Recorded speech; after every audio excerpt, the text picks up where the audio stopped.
ದೊಡ್ಡ ತಪ್ಪು ಅಭಿಪ್ರಾಯ. ಇದು ಹೇಗೆ ಹುಟ್ಕೊಂಡಿತ್ತು ಅಂತ ನನಗೆ ಗೊತ್ತಿಲ್ಲ. ಆಸಿಡ್ ಹೊಟ್ಟೆಯಲ್ಲಿ ಬರಬೇಕಾದ್ರೆ ಆಹಾರ ಹೋಗಲೇಬೇಕು. ಬರೀ ಹೊಟ್ಟೆಯಲ್ಲಿ ಆಸಿಡ್ ಬರೋದಿಲ್ಲ.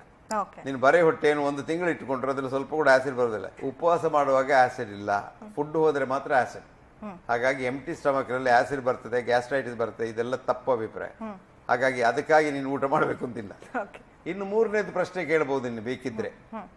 ಹಾಗಿದ್ರೆ ಉಪವಾಸ ಮಾಡೋದು ಒಳ್ಳೇದು ಅಂತ ಹೇಳ್ತೀರಲ್ಲ, ಉಪವಾಸನೆ ಮಾಡಿದರೆ ಹೇಗಿರ್ತದೆ ಅಂತ ಅದು ನೋಡಿದ್ದಾರೆ. ಈಗ ಎಷ್ಟೋ ಜನ ಮಿಸ್ಟಿಕ್ಸ್ ಇರ್ತಾರೆ, ನಮ್ಮ ಸನ್ಯಾಸಿಗಳೆಲ್ಲ ಇದ್ದಾರೆ, ಊಟ ಮಾಡೋದಿಲ್ಲ ಅವರು. ಅದನ್ನು ನಂಬುದಿಲ್ಲ, ನಾವು ನಂಬ್ತಾ ಇರಲಿಲ್ಲ. ಈಗ ತುಂಬ ಇನ್ವೆಸ್ಟಿಗೇಷನ್ಸ್ ಮಾಡಿದ್ದಾರೆ. ಈಗ ನಾವೇನು ಹೇಳ್ತೇವೆ ಸೈಂಟಿಫಿಕ್ ಅಂತ, ವಿಜ್ಞಾನ ಅಂತ, ಈ ಅಜ್ಞಾನದಲ್ಲಿ ಹೋಗಿ ನಾವು ಇವರನ್ನೆಲ್ಲ ಇನ್ವೆಸ್ಟಿಗೇಟ್ ಮಾಡಿದ್ದು ನೋಡಿದ್ದೇವೆ. ಅವರಿಗೆ ಇಂಗ್ಲಿಷ್ನಲ್ಲಿ ಹೆಸರುಂಟು, ಇನೇಡಿಯಸ್ ಅಂತ, INEDIA. ಇನೇಡಿಯಾ ಅಂದರೆ ಅವರು ಆಹಾರ ತೆಕ್ಕೊಳ್ಳೋದೇ ಇಲ್ಲ, ನೀರು ಕುಡಿಯೋದಿಲ್ಲ, ಏನಿಲ್ಲ. ಅವರು ಖಾಲಿ ಸೂರ್ಯನ ಶಕ್ತಿಯಿಂದ ಬದುಕ್ತಾರೆ, ಆರೋಗ್ಯವಂತರಾಗಿರ್ತಾರೆ. ಅವ್ರನ್ನಿಗೆಲ್ಲ ಸ್ಟಡಿ ಮಾಡಿ ನೋಡಿದ್ದಾರೆ. ಅದರಲ್ಲಿ ಒಂದು ವಿಷಯ ನಮಗೆ ಇನ್ನೂ ತಿಳಿಯಿಲ್ಲ, ಎಲ್ಲ ತಿಳಿದಿದೆ. ಅವರಿಗೆ ಒಂದು ತಡಕು ಮೂತ್ರ ಬರೋದಿಲ್ಲ, ಅವ್ರಿಗೆ ಸ್ವಲ್ಪ ಕೂಡ ಪಾಯ್ಖಾನೆ ಹೋಗ್ಬೇಕು ಅಂತಿಲ್ಲ, ಅವ್ರಿಗೆ ಏನು ಕೆಲಸನೇ ಇಲ್ಲ. ಪಾಯ್ಖಾನೆ ಹೋಗ್ಲಿಕ್ಕಿಲ್ಲ, ಮೂತ್ರ ಬರ್ಲಿಕ್ಕಿಲ್ಲ, ಏನಿಲ್ಲ. ಅವ್ರು ಏನು ತೆಕ್ಕೊಳ್ಳೋದಿಲ್ಲ, ಏನು ಹೊರಗೆ ಹಾಕೋದಿಲ್ಲ.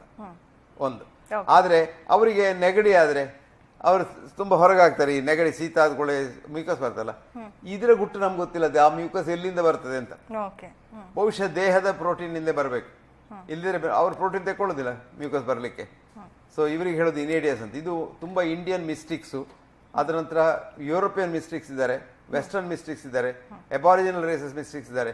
ಇವರೆಲ್ಲ ಊಟ ಮಾಡೋದಿಲ್ಲ. ಅವರನ್ನೆಲ್ಲ ಸ್ಟಡಿ ಮಾಡಿ ಏನು ಗೊತ್ತಾಗಿದೆ ನಮಗೆ, ಊಟ ಮಾಡದೆ ಕೂಡ ಇರಬಹುದು. ಅದರ ಅರ್ಥ ಸಾಮಾನ್ಯ ಮನುಷ್ಯ, ಕೆಲಸ ಮಾಡುವ ಮನುಷ್ಯ, ಬಡವ, ಅವನಿಗೆ ಆಹಾರ ಇಲ್ಲದವ, ಅವನು ಉಪವಾಸ ಮಾಡಿದರೆ ಕಷ್ಟ. ಅವರಿಗೆ ಊಟ ಇಲ್ಲ. ಹಾಗಾಗಿ ಇಲ್ಲಿಗ ನಮಗೆ 2 ನಮೂನೆಯ ಮ್ಯಾಲ್ ನ್ಯೂಟ್ರಿಷನ್ ಆಗ್ತದೆ. ಒಂದು, ಬಡವರಿಗೆ ಆಹಾರ ಇಲ್ಲ, ಇದ್ರೂ ಸರಿಯಾದ ಆಹಾರ ಇಲ್ಲ, ಅದಿದ್ರೂ ಕಮ್ಮಿ ಆಹಾರ, ಇದಕ್ಕೆ ಹೇಳೋದು ಸಬ್ ನ್ಯೂಟ್ರಿಷನ್, ಮ್ಯಾಲ್ ನ್ಯೂಟ್ರಿಷನ್. ಇನ್ನು ದೊಡ್ಡ ಹಣವಂತರಿಗೆ ಅವರು ಊಟ ಮಾಡೋದೇ ಮಾಲ್ನಲ್ಲಿ, MAL, ಅದು ಮಾಲ್ ನ್ಯೂಟ್ರಿಷನ್. ಸೊ ಅದು ದೊಡ್ಡ ಕಾಯಿಲೆ ಈಗ, ಒಬೆಸಿಟಿ. ಈ ತೂಕ, ದೇಹದ ತೂಕ ಹೆಚ್ಚಾಗಿ ಒಬೆಸಿಟಿ ಅಂತ ಹೇಳುವುದು ದೊಡ್ಡ ಎಪಿಡೆಮಿಕ್ ವೆಸ್ಟ್ನಲ್ಲಿ. ಯಾಕೆ? ಮಕ್ಕಳು ತಿನ್ನುವುದೇ ಮಾಲ್ನಲ್ಲಿ. ಒಂದು ಟಿನ್ನು ಫ್ರೂಟ್ ಜ್ಯೂಸ್ನಲ್ಲಿ ಒಂದು 8 ಚಮಚ ಸಕ್ಕರೆ ಉಂಟು. 8 ಅಂದರೆ 400 ಕ್ಯಾಲರಿ ಸಕ್ಕರೆ ಉಂಟು. ಈ ಸಕ್ಕರೆ ವಿಷ. ಸಕ್ಕರೆ ಎಷ್ಟು ವಿಷ ಅಂದರೆ ಮುಂಚಿನ ಕಾಲದಲ್ಲಿ 60ರ ದಶಕದಲ್ಲಿ ಲಂಡನ್ ಒಬ್ಬರು ನ್ಯೂಟ್ರಿಷನ್ ಪ್ರೊಫೆಸರ್ ಇದ್ರು, ಜಾನ್ ಯುಡ್ಕಿನ್ ಅಂತ. ಅವರೊಂದು ಪುಸ್ತಕ ಬರೆದರು, ಪ್ಯೂರ್ ವೈಟ್ ಅಂಡ್ ಡೆಡ್ಲಿ ಅಂತ. ಇದು ಸಕ್ಕರೆ, ಪ್ಯೂರ್ ವೈಟ್ ಅಂಡ್ ಡೆಡ್ಲಿ. ಅದನ್ನು ಬರೆದು ಅವರು ಸಕ್ಕರೆಗೆ ಒಂದು ದೊಡ್ಡ ಫೆಟ್ ಹಾಕಿದ್ರು. ಈಗ ಸಕ್ಕರೆಯ ಇಂಡಸ್ಟ್ರಿ ಅವರೆಲ್ಲ ಒಟ್ಟುಗೂಡಿ ಇವರಿಗೆ ಇನ್ಫ್ಲುಯೆನ್ಸ್ ಮಾಡಿ ಯೂನಿವರ್ಸಿಟಿಗೆ ದುಡ್ಡು ಕೊಟ್ಟು ಇವರ ಕೆಲಸ ತೆಗೆಸಿದ್ರು. ಇವರ ಪುಸ್ತಕವನ್ನು ಬ್ಯಾನ್ ಮಾಡಿದ್ರು, ಇವರನ್ನು ಡಿಮನೈಸ್ ಮಾಡಿದ್ರು, ಇವರನ್ನು ಹೊರಗೆ ಹಾಕಿದ್ರು. ಅವ್ರಿಗೆ ಕೆಲಸ ಇಲ್ಲ ಪಾಪ. ಇಷ್ಟೆಲ್ಲ ಮಾಡಿದ್ರೆ ಯಾಕೆ? ನಮ್ಮ ಸಕ್ಕರೆ ಮಾರದೆ ಹೋಗಬಾರ್ದು ಅಂತ. ಅದನ್ನೇ ಹಾಗೆ ಮಾಡಿ ಇನ್ನೊಂದು $50 ಮಿಲಿಯನ್ ಸೈಂಟಿಫಿಕ್ ರಿಸರ್ಚ್ಗೆ ಅಂತ ಕೊಟ್ಟರು. ಹಾರ್ವರ್ಡ್ ಯೂನಿವರ್ಸಿಟಿ 3 ಜನ ಸೈಂಟಿಸ್ಟ್ಗೆ $50 ಮಿಲಿಯನ್ ಕೊಟ್ಟು ಏನು ಮಾಡಿದ್ರು? ನೀವೊಂದು ಸ್ಟಡಿ ಮಾಡಿ, ಕೊಲೆಸ್ಟ್ರಾಲ್ ಹಾಳು, ಫ್ಯಾಟ್ ಹಾಳು ಅಂತ ಮಾಡಿ, ಸಕ್ಕರೆ ಮೇಲೆ ಯಾರು ಇದು ಯುದ್ಧ ಮಾಡೋದು ಬೇಡ ಅಂತ. ಹಾಗೆ ಹುಟ್ಟಿಕೊಂಡದ್ದು ಕೊಲೆಸ್ಟ್ರಾಲ್ ಹಾಳು, ತೆಂಗಿನೆಣ್ಣೆ ಹಾಳು ಅಂತ ನೀನು ಹೇಳ್ತಿಲ್ಲ, ಇದೆಲ್ಲ ಹುಟ್ಟಿಕೊಂಡದ್ದು ಆರ್ಟಿಫಿಷಿಯಲಿ. ಈಗ ಏನಾಗಿದೆ? ರಿವರ್ಸ್ ಆಗಿದೆ. ಮಿಲಿಯಾಂತರ ಜನರನ್ನು ಫ್ಯಾಟ್ ಹಾಳಂತ ಕೊಂದು, ಫ್ಯಾಟ್ ಬಹಳ ಮುಖ್ಯ ದೇಹಕ್ಕೆ. ಹಾಗಾಗಿ ಈಗ ಏನು ಅಮೆರಿಕದಲ್ಲಿ ಒಂದು ಇತ್ಲಾಗೆ ಒಂದು 553 ಪೇಜಿನ USDA ಡಾಕ್ಯುಮೆಂಟ್ ಹೊರಗೆ ಹಾಕಿದೆ. ಅದ್ರಲ್ಲಿ ಏನು ಹೇಳ್ತದೆ?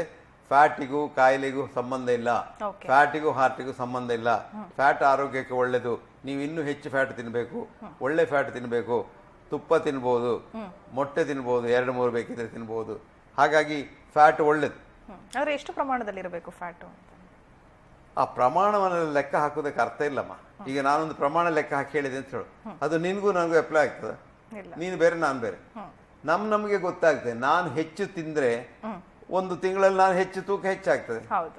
ನಾನು ಕಮ್ಮಿ ತಿಂದ್ರೆ 1 ತಿಂಗಳ ತೂಕ ಕಮ್ಮಿ ಆಗ್ತದೆ. ನನಗೆ ಗೊತ್ತಾಗ್ತದೆ. ಅದನ್ನು ತೂಕ ಹೋಗಿ ಇದರಲ್ಲಿ ಮಾಡಬೇಕು ಅಂತಿಲ್ಲ. ನಿನಗೆ ನಿನ್ನ ದೇಹ ಗೊತ್ತಾಗ್ತದೆ. ಸ್ವಲ್ಪ ಹೆಚ್ಚಾದ್ರೆ ಸ್ವಲ್ಪ ಕಷ್ಟ ಆಗ್ತದೆ, ಸ್ವಲ್ಪ ಕಮ್ಮಿ ಆದ್ರೆ ಮತ್ತೆ ಕಷ್ಟ ಆಗ್ತದೆ. ಹಾಗಾಗಿ ನನ್ನ ಅಭಿಪ್ರಾಯದಲ್ಲಿ ನಾವೊಂದು ಇಷ್ಟೇ ಕ್ಯಾಲರಿ ತಿನ್ಬೇಕು, ಒಂದು ದಿವಸಕ್ಕೆ ಇಷ್ಟು ತಿನ್ಬೇಕು, ಇದೆಲ್ಲ ತಪ್ಪು. ನಿನಗೆ ಗೊತ್ತಾಗ್ತದೆ. ಆ ಒಂದು ಬಾಡಿ ಲ್ಯಾಂಗ್ವೇಜ್ ಅಂತ ಉಂಟು. ಆಹಾರ ನಾನು ಎಷ್ಟು ತಿಂದೇನೆ ಅಂತ ಲೆಕ್ಕ ಹಾಕ್ಲಿಲ್ಲ. ಸ್ವಲ್ಪ ಹೆಚ್ಚು ಊಟ ಮಾಡಿದ್ರೆ ಗೊತ್ತಾಗ್ತದೆ. ನಮಗೆ ಗೊತ್ತಾಗ್ತದೆ, ನಮ್ಮ ದೇಹ ಹೇಳ್ತದೆ. ಮತ್ತೆ ಒಂದು ಗುಟ್ಟು ಹೇಳ್ತಾರೆ, ಬಹಳ ಅವಸರದಲ್ಲಿ ಊಟ ಮಾಡಿದ್ರೆ ನೀನು ಹೆಚ್ಚು ತಿಂದು ಗೊತ್ತಾಗುದಿಲ್ಲ. ಆ ಗೊತ್ತಾಗುವುದು ಯಾವಾಗ ಅಂದ್ರೆ ಹೊಟ್ಟೆ ಫುಲ್ಲಾಗಿ ಅದೊಂದು ಚರ್ಮದ ಚೀಲ ಅದು ದೊಡ್ಡದಾಗಿ ಸ್ಟ್ರೆಚ್ ಆದಕೊಳ್ಳಲ್ಲಿ ಸ್ಟ್ರೆಚ್ ರಿಸೆಪ್ಟರ್ಸ್ ಉಂಟು, ಅದು ಸ್ಟಿಮ್ಯುಲೇಟ್ ಆಗಿ ಮೆದುಳಿಗೆ ಹೇಳ್ತದೆ ಹೌದು ನನಗೆ ಫುಲ್ ಆಯ್ತು ಇನ್ನು ಬೇಡ ಅಂತ. ಆದರೆ ಅದು ಅಲ್ಲಿಂದ ಅಲ್ಲಿಗೆ ಹೋಗ್ಲಿಕ್ಕೆ ಸ್ವಲ್ಪ ಸಮಯ ಉಂಟು, ಅದಕ್ಕೊಂದು 45 ಮಿನಿಟ್ ಉಂಟು. ಸೊ ಮೆದುಳಿಗೆ ನಿನಗೆ ಫುಲ್ ಆಯ್ತಾ ಇಲ್ವ ಅಂತ ಗೊತ್ತಾಗಲಿಕ್ಕೆ 45 ಮಿನಿಟ್ ಉಂಟು. ಕೆಲವರು ನಿಧಾನದಲ್ಲಿ ಊಟ ಮಾಡ್ತಾರೆ. ನನ್ನ ಒಬ್ಬ ಪುಳ್ಳಿ ಇದ್ದಾನೆ, ಅವನಿಗೆ ಊಟ ಮಾಡಬೇಕಾದ್ರೆ 1 ಗಂಟೆ ಬೇಕು. ನಿಧಾನದಲ್ಲಿ ನೀನು ಏನು ಅವಸರ ಮಾಡಿದ್ರೆ ಅವನು ಊಟ ಮಾಡೋದಿಲ್ಲ.